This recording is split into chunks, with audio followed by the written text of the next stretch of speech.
ನಮಸ್ಕಾರ. ಹಿಂದೂ ಪುರಾಣಗಳನ್ನೊಮ್ಮೆ ನೋಡಿದರೆ ಅದರಲ್ಲಿ ಸಪ್ತರ್ಷಿಗಳದ್ದು ಬಹಳ ದೊಡ್ಡ ಹೆಸರು. ಆ ಸಪ್ತರ್ಷಿಗಳಲ್ಲಿ ಅತ್ಯಂತ ಪ್ರಮುಖರು, ಪೂಜ್ಯರು ಆದ ವಸಿಷ್ಠ ಮಹರ್ಷಿಗಳ ಬಗ್ಗೆ ಇವತ್ತು ನಾವು ಒಂದಷ್ಟು ವಿಷಯಗಳನ್ನು ತಿಳ್ಕೊಳ್ಳೋಣ.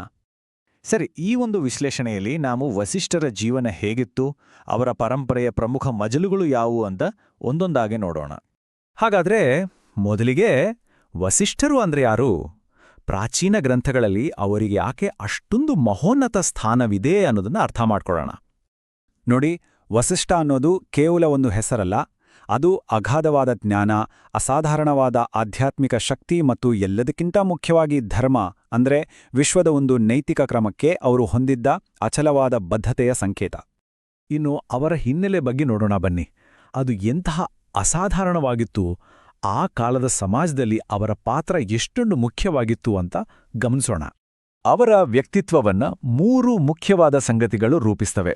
ಒಂದು, ಅವರು ಸೃಷ್ಟಿಕರ್ತ ಬ್ರಹ್ಮನ ಮನಸ್ಸಿನಿಂದಲೇ ಜನಿಸಿದವರು, ಅಂದರೆ ಅವರದ್ದು ದೈವೀ ಮೂಲ. 2, ಸಾಕ್ಷಾತ್ ಶ್ರೀರಾಮನನ್ನು ಒಳಗೊಂಡ ಇಡೀ ಸೂರ್ಯವಂಶಕ್ಕೆ ಅವರೇ ರಾಜಗುರುವಾಗಿದ್ರು. ಮತ್ತು 3, ಆದರ್ಶ ಪತ್ನಿ ಅಂತಲೇ ಪ್ರಸಿದ್ಧರಾದ ಅರುಂಧತಿಯ ಪತಿ. ಇದು ನಿಜಕ್ಕೂ ಒಂದು ಅದ್ಭುತವಾದ ವಿಷಯ. ಯಾಕಂದ್ರೆ ಈ ಪ್ರಾಚೀನ ಕಥೆ ಇವತ್ತಿಗೂ ಆಕಾಶದಲ್ಲಿ ನಕ್ಷತ್ರಗಳ ರೂಪದಲ್ಲಿ ಅಮರವಾಗಿದೆ. ಇದು ಅವರ ಆದರ್ಶ ದಾಂಪತ್ಯಕ್ಕೆ ಒಂದು ಜೀವಂತ ಸಾಕ್ಷಿ ಅಲ್ವಾ?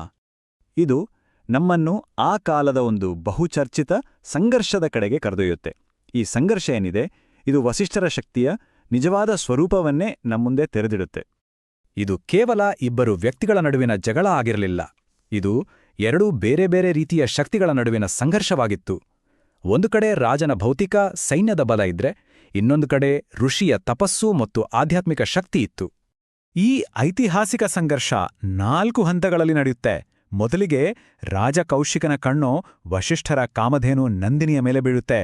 ಅದನ್ನ ಪಡೆಯಲೇಬೇಕು ಅನ್ನೋ ಆಸೆ ಹುಡುತ್ತೆ. 2ನೇ ಹಂತದಲ್ಲಿ ವಸಿಷ್ಠರು ತಮ್ಮ ತಪೋಶಕ್ತಿಯಿಂದಲೇ ರಾಜನ ಇಡೀ ಸೈನ್ಯವನ್ನ ಸೋಲಿಸ್ಬಿಡ್ತಾರೆ. ಇದರಿಂದ ಅವಮಾನಿತನಾದ ರಾಜ ತಾನೂ ತಪಸ್ಸು ಮಾಡಿ ವಸಿಷ್ಠರಿಗಿಂತ ದೊಡ್ಡವನಾಗಬೇಕು ಅಂತ ರಾಜ್ಯವನ್ನ ತ್ಯಜಿಸ್ತಾನೆ. ಕೊನೆಗೆ ಇದೇ ಕೌಶಿಕ ಮುಂದೆ ಮಹಾನ್ ಋಷಿ ವಿಶ್ವಾಮಿತ್ರನಾಗಿ ಬದಲಾಗ್ತಾನೆ. ಇದು ಅವರಿಬ್ಬರ ನಡುವಿನ ಒಂದು ಪೌರಾಣಿಕ ಪೈಪೋಟಿಗೆ ನಾಂದಿ ಹಾಡುತ್ತೆ. ವಸಿಷ್ಠರ ಪ್ರಭಾವ ಬರೀ ಆಧ್ಯಾತ್ಮಿಕ ಶಕ್ತಿಗೆ ಸೀಮಿತವಾಗಿರಲಿಲ್ಲ. ಅವರು ಅಕ್ಷರಶಃ ಜ್ಞಾನದ ಸಾಗರ.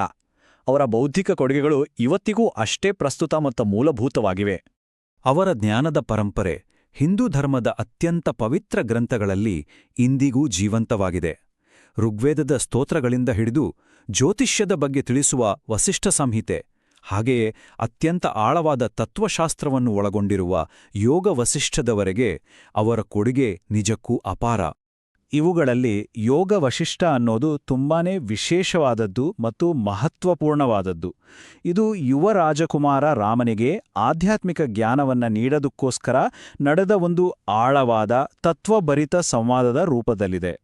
ಹಾಗಾದ್ರೆ ವಸಿಷ್ಠರ ಈ ಪೌರಾಣಿಕ ಸ್ಥಾನಮಾನದ ಹಿಂದಿನ ಅಸಲಿ ರಹಸ್ಯವಾದರೂ ಏನು? ಅವರ ವ್ಯಕ್ತಿತ್ವದ ಮೂಲ ಸತ್ವ ಯಾವುದು? ಎಲ್ಲಕ್ಕಿಂತ ಮಿಗಿಲಾಗಿ 3 ಪ್ರಮುಖ ಸದ್ಗುಣಗಳು ಅವರ ವ್ಯಕ್ತಿತ್ವವನ್ನ ವ್ಯಾಖ್ಯಾನಿಸ್ತವೆ. ಅವು ಶಾಂತಿ, ಸಂಯಮ ಮತ್ತು ಕ್ಷಮೆ. ಎಷ್ಟೇ ದೊಡ್ಡ ಕಷ್ಟಗಳು ಬಂದರೂ ಸರಿ, ಎಷ್ಟೇ ಅವಮಾನಗಳು ಎದುರಾದರೂ ಸರಿ, ಅವರು ಈ ಗುಣಗಳನ್ನ ಎಂದಿಗೂ ಬಿಟ್ಟುಕೊಡ್ಲಿಲ್ಲ. ಹೀಗೆ ವಸಿಷ್ಠರ ಕಥೆ ನಮ್ಮುಂದೆ ಒಂದು ಬಹಳ ಮುಖ್ಯವಾದ ಪ್ರಶ್ನೆಯನ್ನು ಇಡುತ್ತೆ. ಇವತ್ತಿನ ಈ ಸಂಘರ್ಷಮಯ ಜಗತ್ತಿನಲ್ಲಿ ಭುಜಬಲದಿಂದ ಕಟ್ಟಿದ ಸಾಮ್ರಾಜ್ಯ ದೊಡ್ಡದೋ ಅಥವಾ ಶಾಂತಿ ಮತ್ತು ನೈತಿಕ ಸ್ಥೈರ್ಯದಿಂದ ಗಳಿಸಿದ ಪರಂಪರೆ ದೊಡ್ಡದೋ? ಯೋಚಿಸಬೇಕಾದ ವಿಷಯ ಅಲ್ಲ.